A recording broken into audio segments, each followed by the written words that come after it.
Okay, my sermon. This is Preaching Lab Week 2, and the title of my sermon is The Compassion of Christ. This comes from my text is Romans 9:15 through 18. So my introduction is, I like to begin with my introduction, which states that many believe today that the compassion of Christ should be shown to everyone because of their self-effort. However, self-effort does not determine Christ's compassion. It is Christ that determines his compassion. The compassion of Christ is not justified, nor is it earned, but rather is a gift, or is it? So, Christians do benefit from Christ's compassion.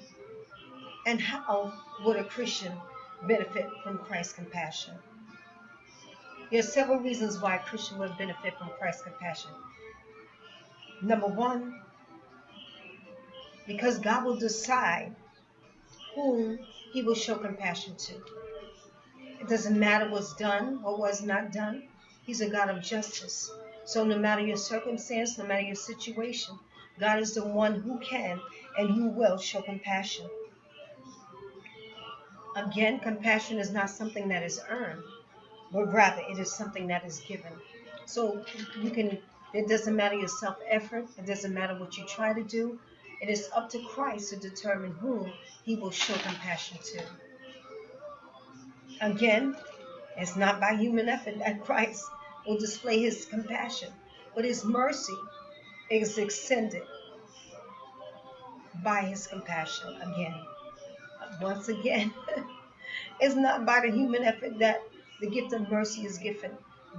So it doesn't matter what you do.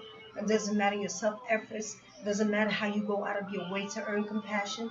Christ does not give compassion based on man's self-effort. Christ is the one who determines according to the situation, according to the circumstances. It doesn't matter. It's according to what Christ decides because he's able to do what he desires to do. It's up to Christ to show compassion on whom he tries to show compassion to.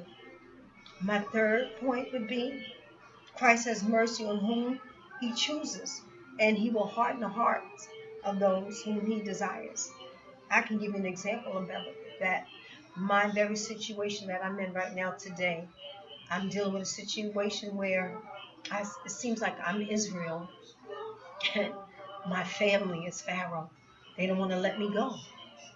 They have done basically everything in their power to try to contain me and to hold me back from belittlement, from actually trying to physically kill me by many different attacks on my body. But I'm still here by the grace of God. So God has shown compassion toward me. And it is God whom chooses whom he shall show compassion toward. You know, many people don't believe that I deserve the compassion of Christ. Many people believe that it's because of things I've done in the past or who I was in the past, but it's not who I am today. You know, while man looks at the outward appearance, God looks at the heart. And God has chosen to show me compassion and show me favor.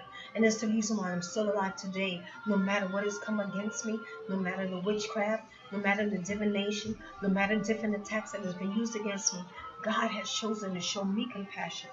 So, and my final point is, God will choose the hardship.